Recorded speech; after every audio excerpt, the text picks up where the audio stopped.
Olá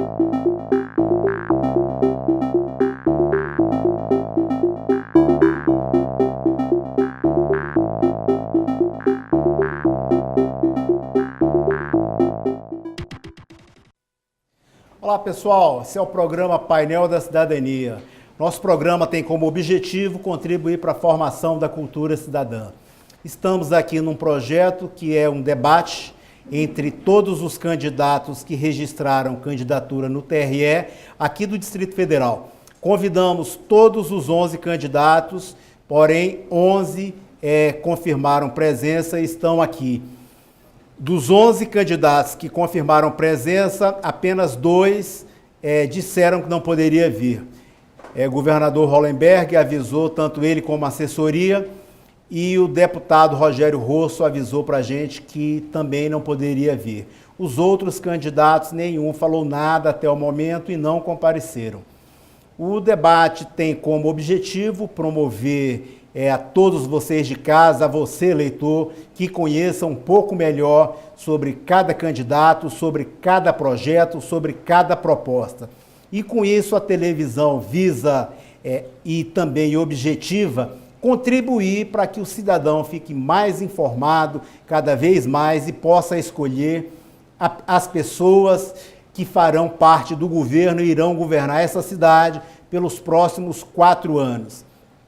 As regras foram debatidas, conversadas, alinhadas e reajustadas com a presença de boa parte dos candidatos. Os que não compareceram à reunião de ajuste autorizaram a manter a reunião da forma que estavam e as regras como seriam debatidas e como foram aprovadas. Todas foram elaboradas da seguinte forma: os candidatos puderam opinar, tempo, tema e como seriam os blocos. No primeiro bloco, o candidato pergunta para candidato, pergunta sobre tema livre, desde que não seja perguntas que ofenda de forma moralmente ou de outras formas. A gente tem uma comissão técnica que vai julgar se o candidato foi ofendido, se tem direito a respostas e outras coisas nesse sentido. Vou começar lendo a biografia dos candidatos presentes e também da comissão técnica. Aqui estamos presentes Alexandre Guerra, do Partido Novo. Se você quiser ficar em pé, Alexandre, para ele fechar em você. Alexandre Guerra, empresário, ex-CEO do Girafas, 37 anos, é o candidato do Partido Novo ao governo do Distrito Federal nas eleições de 2018. Sem um passado partidário, concorre nas próximas eleições com a proposta de mudar a política de loteamento de cargos e focado na gestão pública. A gente tem aqui também o professor Guilhem, candidato do PSTU ao governo do Distrito Federal. Professor da rede pública há 29 anos, mestre em História, participa de todas as lutas da categoria, várias vezes eleito pela base, delegado sindical, membro da Comissão de Negociação e dos Comandos de Greve, membro da Coordenação Executiva da CSP com Lutas DF. Iniciou sua militância na UNB em 1980, lutando contra a ditadura militar.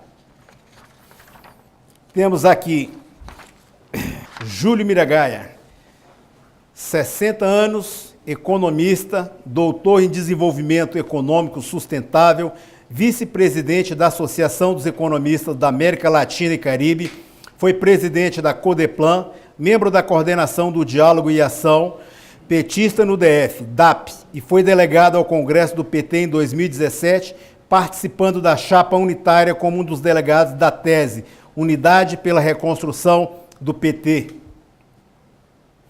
Temos aqui também professora Fátima, candidata do PSOL a governadora do Distrito Federal. Enfermeira, doutora em saúde pública, acaba de deixar a direção da Faculdade de Saúde da UNB. No seu mandato, os 5 cursos alcançaram nota máxima no MEC. Foi responsável pela implantação dos agentes comunitários de saúde e o Saúde da Família em todo o país. paraibana, vivendo em Brasília há 25 anos. Temos aqui também Renan Arruda, candidato ao governo do Distrito Federal pelo PCO, Partido da Causa Operária. Renan Arruda, coordenador do Comitê de Luta pela Libertação de Lula e contra o golpe. DF, desde 2016, um militante bancário de 53 anos, formado em letras da UNB, foi um dos fundadores do PCO em 1995, após a expulsão da tendência causa operária do PT, motivada pela luta contra a política de alianças amplas da Frente Popular. Então, essa é a apresentação dos candidatos. A gente conta com a comissão técnica do nosso amigo Celso de Marco. Celso, levanta aí para o pessoal fazer uma fechada. Celso de Marco é jornalista, radialista e apresentador de TV, com mais de 50 anos de experiência no DF. Âncora do programa Diário Brasil na TV Gênesis, já trabalhou em diversas emissoras de TV e rádio em Brasília e no Brasil. Valeu, Celso. Doutora Marta, por favor, doutora Marta. Doutora Marta Maria dos Santos Dias, advogada eleitoralista, especializada em direito eleitoral e direito e processo civil, com mais de 40 campanhas, membro da comissão eleitoral da OAB. Obrigado, doutora Marta. Professor Ricardo Caldas, graduado em Economia e mestrado em Ciência Política pela UNB, PhD em Relações Internacionais pela University of Kent de Canberra. 1995, desenvolveu pesquisas de pós-doutorado na Columbia University e no Rockefeller Center, Harvard.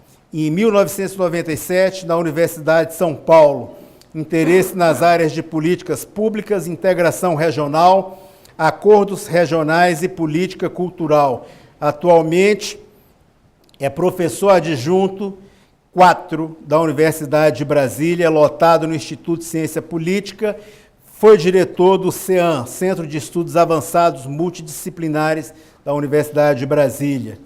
E temos também Solange Bezerra. Por favor, Solange. Está enquadrada aí? Aí, olha lá. Solange Bezerra, graduada em Letras, especialista em marketing político, com diversas participações em debates em rádio e TV. Coordenou diversas campanhas políticas, com planejamento, planos estratégicos, treinamentos de equipes, criação e apresentação dos planos estratégicos, monitoramento de todas as ações estratégicas, no backstage da política desde 1986. Foi estrategista nacional do PSN. Ok. Pessoal, nesse primeiro bloco é candidato, pergunta para candidato. Agora a gente vai fazer o sorteio das perguntas e das respostas.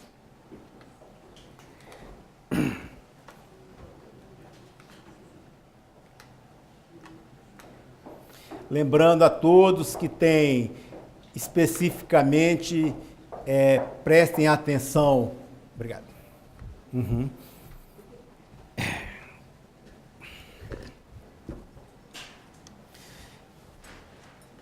O primeiro a perguntar, professora Fátima Souza.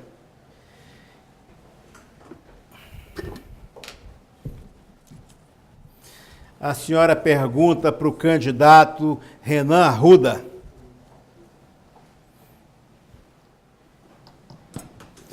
Renan, por favor.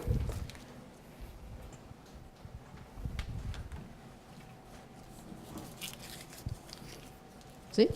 Por favor, professora Fátima, a palavra está com a senhora. A senhora tem até 30 segundos para fazer sua pergunta. Primeiro eu quero cumprimentar ao senhor Ross, em seu nome todo o corpo dirigente da TV comunitária. Quero cumprimentar os caros candidatos que aqui estiveram em nome da democracia, dizer que lamento enormemente que os candidatos ausentes destrataram não só a população, que estava nos aguardando para fazermos o debate das ideias, das propostas. Professora, o tempo. Renan, sua pergunta. Quero lhe perguntar se você é a favor ou não da privatização do BRB. Por favor, Renan. Bom, também eu quero agradecer o convite aqui da TV Comunitária. Eu acho que em tempos sombrios... 30 segundos, por favor. Tempos sombrios como esse que a gente vive... Um minuto e meio para a sua resposta.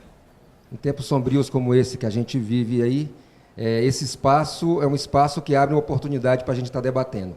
A democracia, se ela já era uma casca no Brasil, nesses últimos 2, 3 anos assumiu proporções verdadeiramente catastróficas. Nós estamos diante de um golpe de Estado, é uma política que visa, né, massacrar os trabalhadores, é uma política que tem a sua expressão política na prisão do principal candidato à presidência da República, o maior líder popular da história do Brasil, que é o Lula, que está preso há quase 5 meses, sem nenhuma prova. Quer dizer, isso só mostra que nós estamos diante de um judiciário que é absolutamente arbitrário. Um judiciário que tem papel agora de legislar e também de polícia. E é isso que a gente vê cada vez mais nos espaços, do ponto de vista da campanha eleitoral, com cada vez mais restrição, cada vez mais perseguição. A política do nosso partido é uma política clara com relação ao problema das empresas estatais. Nós defendemos as estatais sob o controle dos trabalhadores. Não simplesmente a gente é contra a privatização, como achamos que quem deve de fato, gerir essas empresas são os trabalhadores organizados através dos sindicatos, das comissões de empresa, através do corpo funcional organizado. Nós achamos que essa é a maneira efetiva... Ok, candidato. Por favor, professora Fátima, a senhora tem 30 segundos para réplica. Nós, do partido do PSOL, não só somos a favor do fortalecimento do BRB, mas, sobretudo, das escolhas dos seus dirigentes, ser escolhido pelos trabalhadores daquela instituição e ter o BRB, voltar à origem a qual foi pensada quando Juscelino criou esta cidade, que é fazer dele um banco da região centro-oeste para fortalecer o desenvolvimento local de Brasília, do DF e, mais do que candidata. Isso, dos entornos. Por favor, Renan. 30 segundos. Desculpe, porque a gente tem esse microfone. Aproveita para falar que não há como fazer corte de microfone, né? Então, por favor, Renan, 30 segundos. O sistema financeiro é um câncer na sociedade que a gente vive hoje. Nosso partido, nós defendemos a estatização de todo o sistema financeiro. É a única forma de você colocar os bancos, de fato, a serviço de promover o desenvolvimento do país. Da maneira como está hoje, o que ocorre é que os bancos se apropriam de todos os recursos da população, não é à toa que eles estão à frente do golpe, não é à toa que o Itaú se beneficiou de 25 bilhões aí com o golpe de Estado, né? Segundo o próprio CAD. Ok, Renan, obrigado. Obrigado. Vamos para a segunda pergunta. Rossi, obrigado.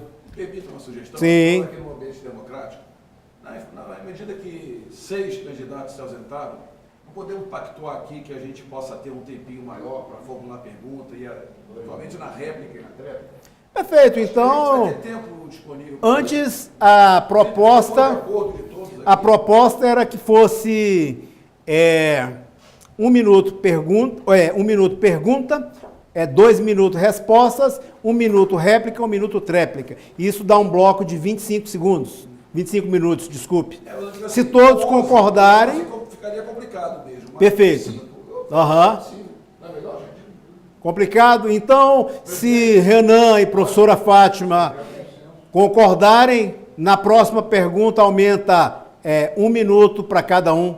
Perfeito?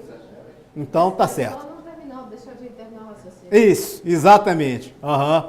Perfeito, então vamos para quem pergunta. Renan vai perguntar agora. Antônio Guilhem, professor Guilhem. Então, conforme acordado com todos, aqui na presença de todos, a comissão técnica também Eu creio que não há problema. O Celso já está falando ali que pode. Então, a partir de agora, 1 minuto para pergunta, 2 minutos para resposta, 1 minuto réplica e 1 minuto tréplica. Perfeito? Dá um total de 5 minutos cada rodada. Então, vamos lá. Renan, por favor. O Brasil, como o conjunto dos países latino-americanos, vivem hoje uma política de golpe de Estado. Isso vai da Argentina, passa pelo próprio Brasil, passa pelo Equador, pela Bolívia, pela Venezuela, né, tentativa de golpe de Estado na Venezuela, tentativa de derrubar o Maduro, vai pela América Central.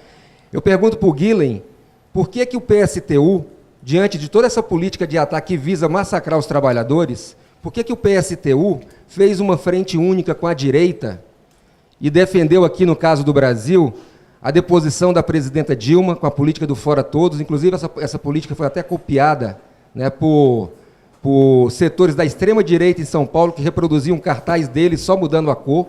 Né? Então, eu pergunto para o Guilhem, qual é o objetivo do PSTU? Como lutar contra o golpe, se a política, como eles dizem defender, lutar contra as medidas do golpe, se eles fizeram uma frente única com os golpistas? Ok.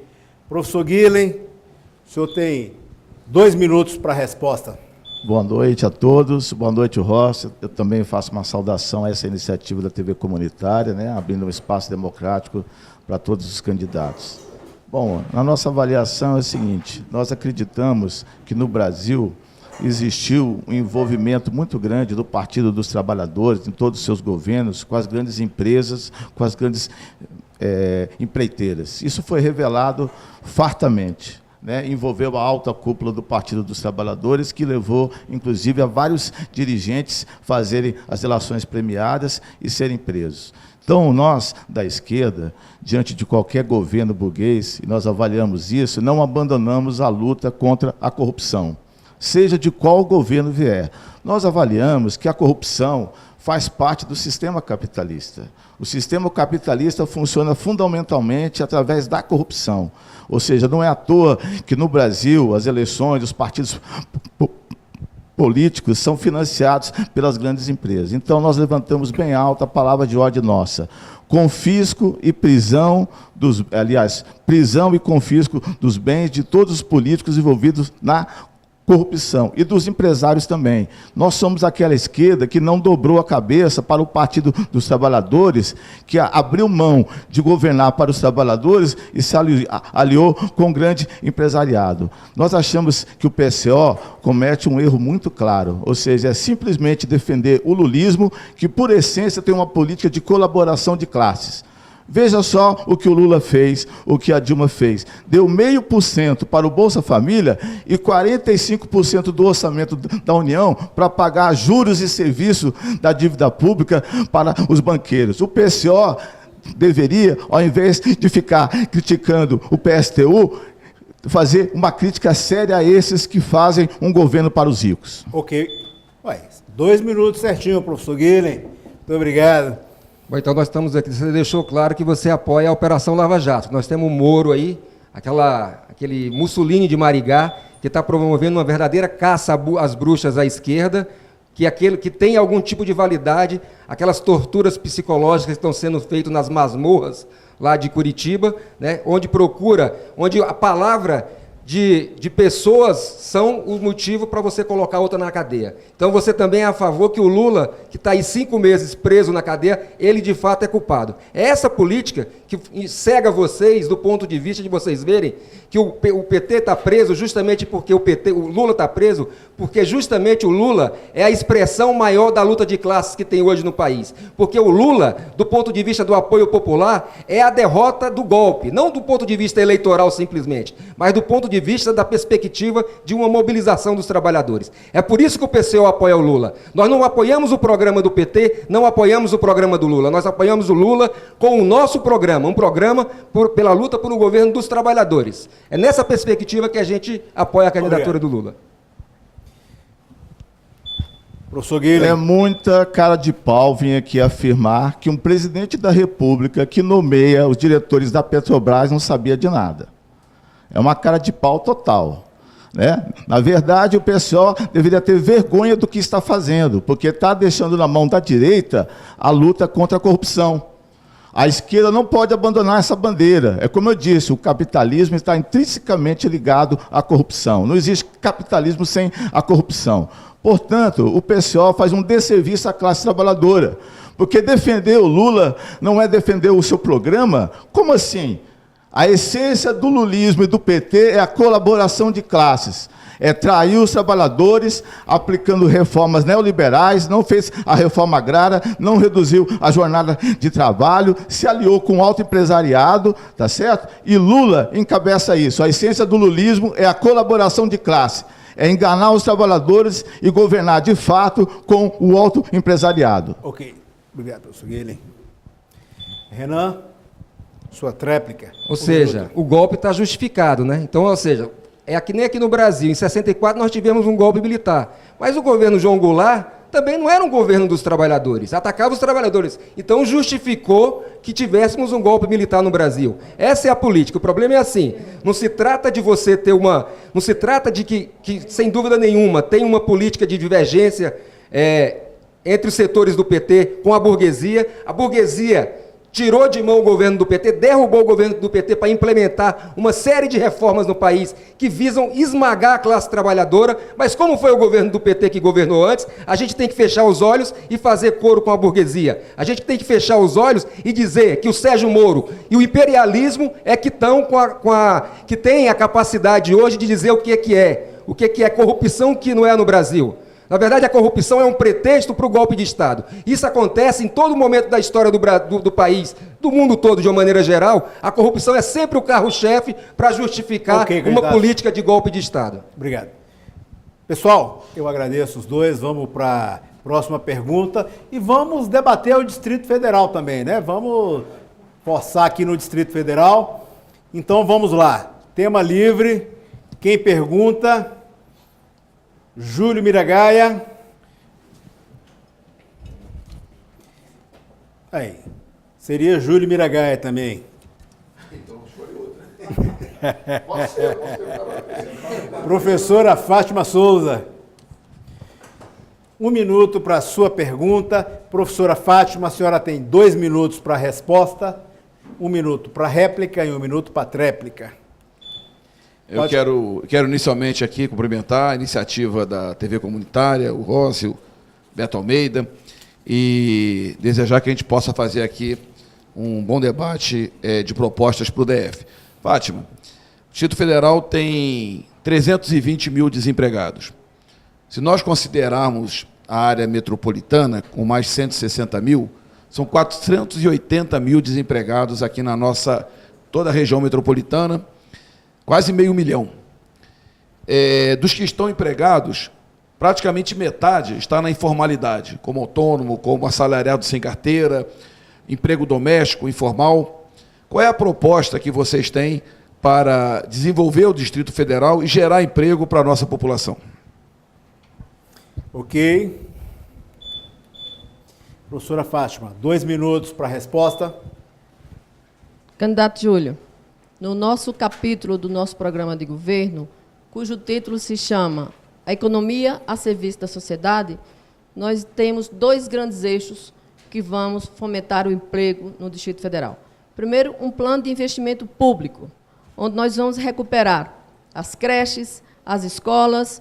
O senhor tem total conhecimento, quem está nos ouvindo sabe que as escolas públicas do Distrito Federal estão, mais de 80% delas, sem condições de funcionamento.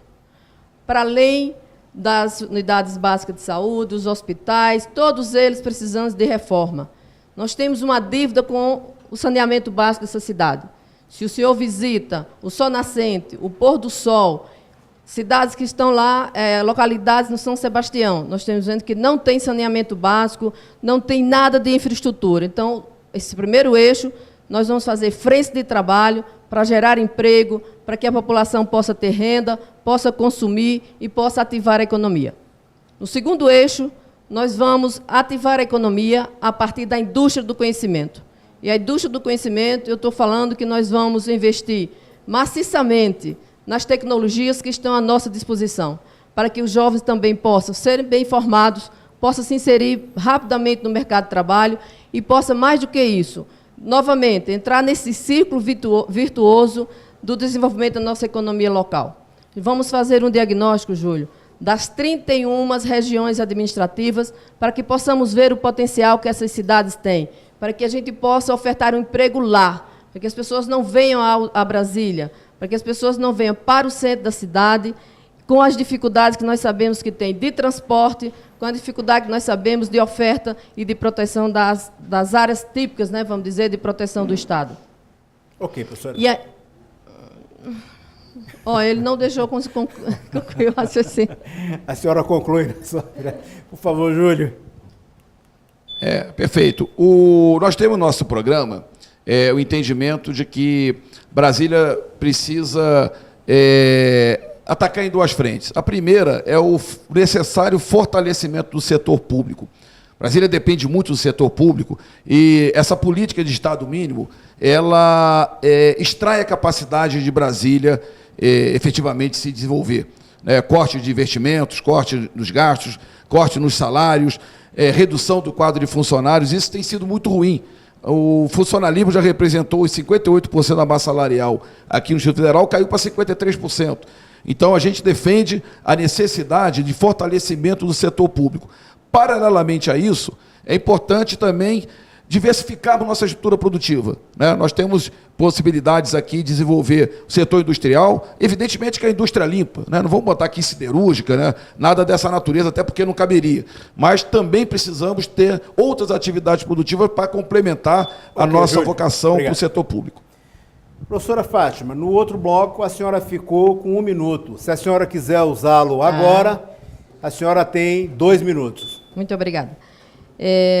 Também na linha do investimento com o setor privado, é bom esclarecer aqui que, no outro debate, uma das candidatas disse que a professora Fátima era contra o setor empresariado. Quero dizer que não. Quero dizer que, no nosso governo, diferentemente do governo passado, inclusive, onde ela teve acesso, ela dirigiu aos empresários do seu núcleo familiar e do conjunto dos seus amigos.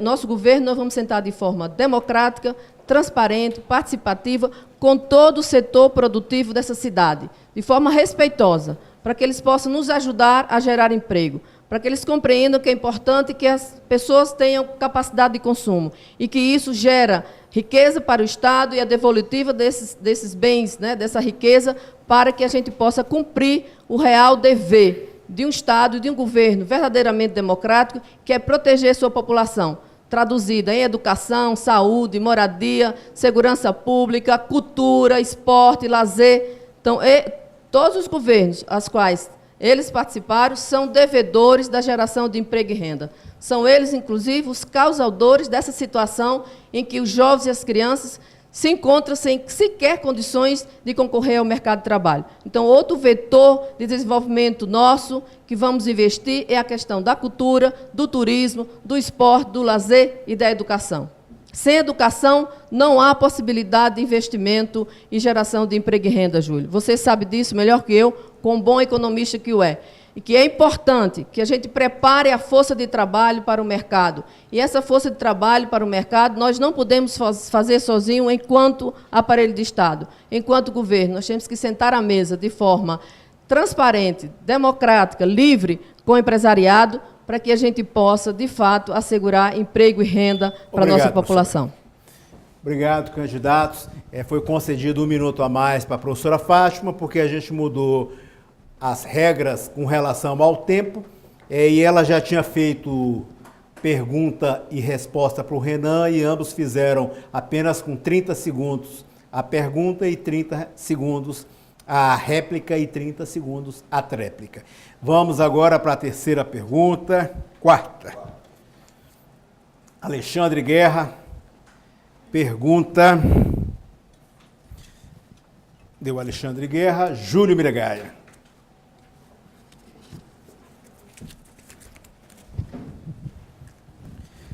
Por favor, você tem 1 minuto para fazer sua pergunta. Boa noite a todos, uma honra estar aqui. Rócio, obrigado pelo convite, parabéns ao painel da cidadania. Primeiro debate democrático que acontece nessa cidade, chamando todos os convidados. Queria registrar a minha indignação em relação aos candidatos que faltaram, Fraga, Rosso, Eliana Pedrosa, Hollenberg, Ibanez. É engraçado vê-los, né, todos de forma coordenada fora desse debate. Eu acredito, Rosso, que existe certo conluio, né, como é a prática normal desses políticos e os partidos que eles representam. Então, queria dizer que é um prazer estar aqui e vamos às perguntas. Júlio, você citou um dado que eu acho super importante a gente voltar nele. A gente tem 25% da população do Distrito Federal que é servidora pública e 75% dos trabalhadores que ralam para ganhar um salário mínimo estão lá trabalhando, e desses 75%, 315 mil pessoas sem emprego. Esses... Ok. Não, é 2 minutos, né, para a pergunta? Não, 1 minuto pergunta. 1 minuto. Deixa ele completar. Perfeito. Depois ele tira do... Aham. Não, eu queria, Júlio, e desses 25% dos servidores, eles ganham 53%. Você disse e informou aqui que isso é um fator negativo, que antes foi 58%. Você não acha que isso é injusto com os 75% que estão ganhando muito menos do que esses 25%? Ok. Desculpa, viu? Não, sem problema. Júlio, você tem 2 minutos para a resposta. Ô Guerra, de forma alguma, né? De forma alguma é injusto. Os servidores recebem um salário justo. O problema é que o trabalhador no setor privado recebe um salário muito baixo, né? E você, como empresário, que emprega muitos desses, né, provavelmente está pagando, faz parte desse contingente de empresários responsável por salários baixos recebidos pelos trabalhadores do setor privado. Nós temos aqui, diferentemente, por exemplo, de São Paulo, onde o salário do setor privado, isso é dado do DIEESE, é praticamente o dobro do setor público, porque lá remunera bem os trabalhadores do setor privado. O problema é que aqui em Brasília nós temos uma baixa remuneração dos trabalhadores no setor privado. Temos que reverter essa situação, tá certo? Não é reduzindo o salário do servidor público, porque a gente costuma fazer essa avaliação entendendo que somente, né, são a nata dos servidores públicos, que recebem 20 mil, 25 mil, 30 mil. A maior parte dos servidores públicos, tanto do Distrito Federal... Eu não tenho 2 minutos? 2 minutos, desculpe, perdão. Tanto do Distrito Federal quanto do governo federal, a maior parte recebe salário nada nababesco. Salários de 4 mil, 5 mil reais, que é, por exemplo, o salário mínimo do GES. O salário mínimo do GES hoje está estabelecido em perto de 4 mil reais, não é isso, Renan? Então, não tem nenhum privilégio, né, nos salários recebidos pelos servidores públicos. Pelo contrário, eu acho que a gente tem um pagamento aquém do que necessário para a sobrevivência no setor privado. Por isso que a nossa proposta é de criar um salário mínimo regional, que paga um salário, estabeleça a necessidade de pagar um salário maior para os trabalhadores do setor privado, tal qual faz em São Paulo, tal qual faz Rio Grande do Sul, Paraná, Rio de Janeiro, Santa Catarina, porque o nosso custo de vida aqui é um dos mais elevados do país. Eu faço o desafio para que na sua empresa, na Girafa, você pague o salário mínimo do GES, que é aquilo necessário para uma pessoa sobreviver com dignidade. Ok. Peço desculpas ao candidato Júlio Miragai, me confundi aqui. Júlio, então você se contradisse, tá? Só para concluir, se a gente aumentar a massa salarial do setor privado, eu sou super favorável a isso, os 58% vão se reduzir para 53%, vão se reduzir mais ainda, então isso não é ruim, é um fator positivo, tá? Espero que isso aconteça, espero que nós, do setor produtivo, conseguimos pagar mais salários. Pago o máximo que eu posso, Júlio. Eu acho que você nunca teve uma empresa para saber o tanto que é difícil no final você pagar uma folha de pagamento, pagar os impostos. E se o Estado tributar menos o setor privado, né, ao contrário do que você diz, que a gente tem que empregar mais as pessoas, a gente vai conseguir sim passar para a iniciativa privada condições melhores de pagamento, né, de salários. Então, Júlio, eu quero dizer que a proposta que você faz de inchaço do Estado, de encher a máquina que você fez aqui hoje, presente aqui, é justamente essa proposta que faz com que os trabalhadores do setor privado ganhem pouco, porque o imposto que eles pagam é muito, tanto o trabalhador quanto a empresa. Ok. Vamos para a próxima pergunta. Opa, eu tenho a tréplica. É tréplica, desculpe. Júlio, parece que é perseguição com você, né? Parece que é perseguição com o Júlio, hein? Peço desculpas ao Júlio. Guerra, você está completamente enganado. cai em termo relativo. Eu mantenho a remuneração do setor público, mas tem que aumentar do setor privado, que você faz parte. E é irreal.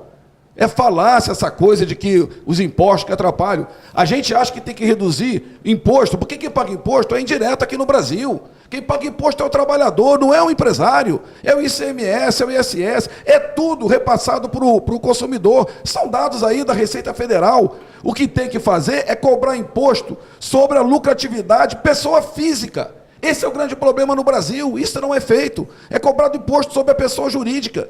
Temos acordo, vamos cobrar da pessoa física, reduz na pessoa jurídica, isso aumenta a capacidade de produção e vamos cobrar da pessoa física.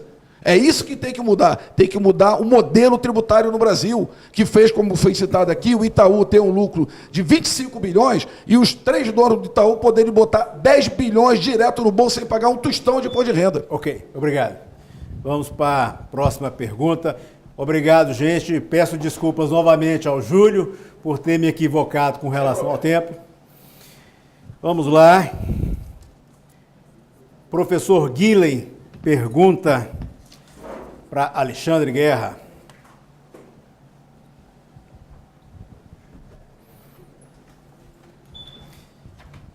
Você tem 1 minuto, professor Guilhem, para fazer a pergunta para o Alexandre Guerra, tema livre. Alexandre Guerra, o seu partido tem se destacado nas suas declarações de renda frente aos tribunais regionais eleitorais e ao Supremo Tribunal Eleitoral como pessoas extremamente ricas, com alta renda.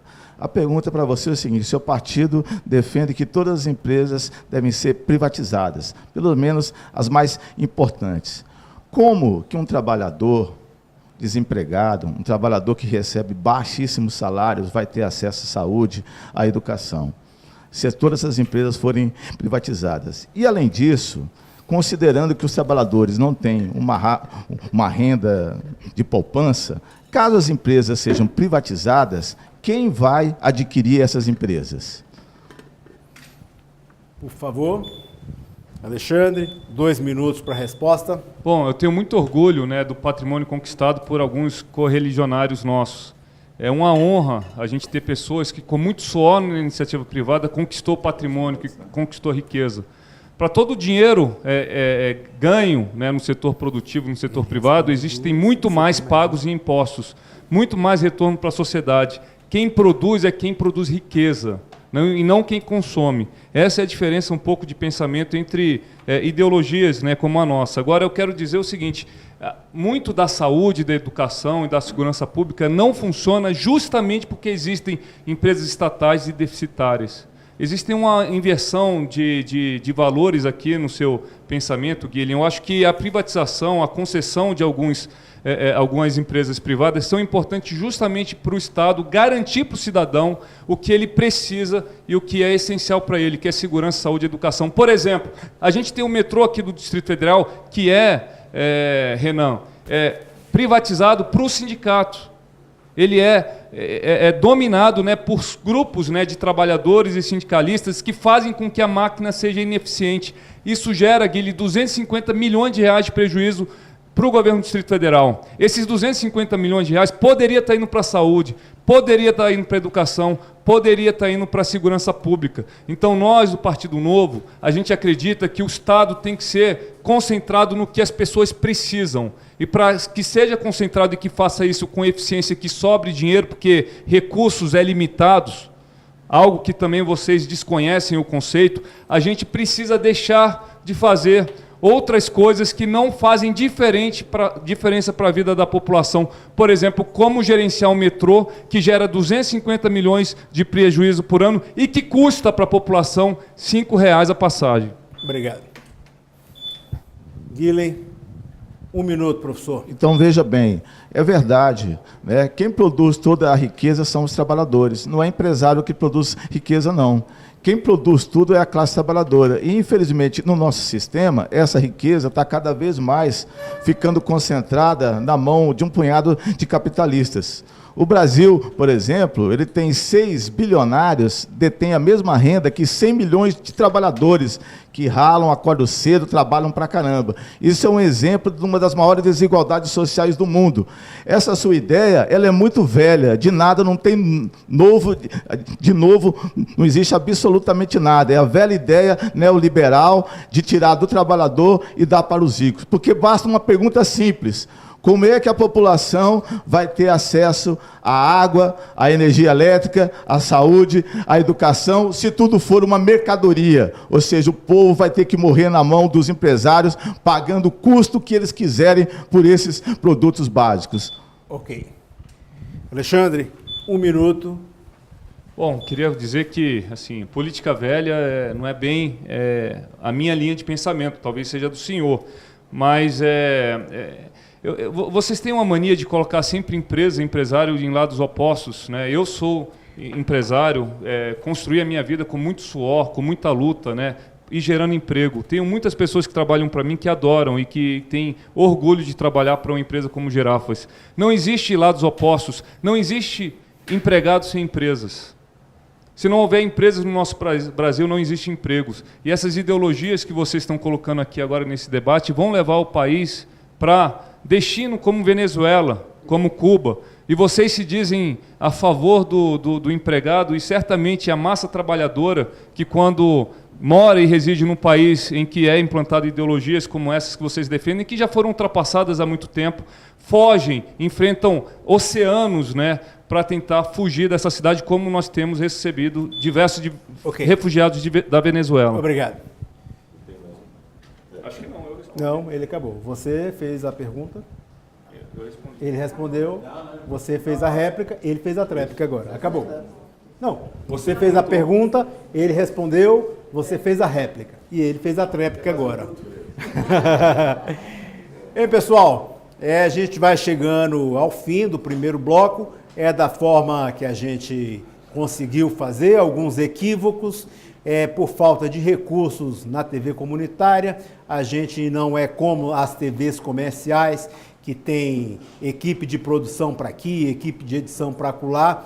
A gente tenta fazer da melhor forma possível para levar para você, leitor, a melhor forma e mostrar os projetos e as propostas dos candidatos a governador aqui do Distrito Federal, para que você possa definir o seu voto e votar na melhor proposta, no melhor projeto. Lembrando, para você que está chegando agora, que todos os candidatos registrados a governador no TRE foram convidados para estarem aqui debatendo conosco e mostrando para a sociedade quais os projetos dele. Porém, dos 11 candidatos registrados, 6 faltaram. Estamos aqui com 5 candidatos e vocês possam conhecê-los melhor. A gente vai para o intervalo e volta daqui a pouquinho. São apenas 4 minutos de intervalo, ok? Obrigado a todos.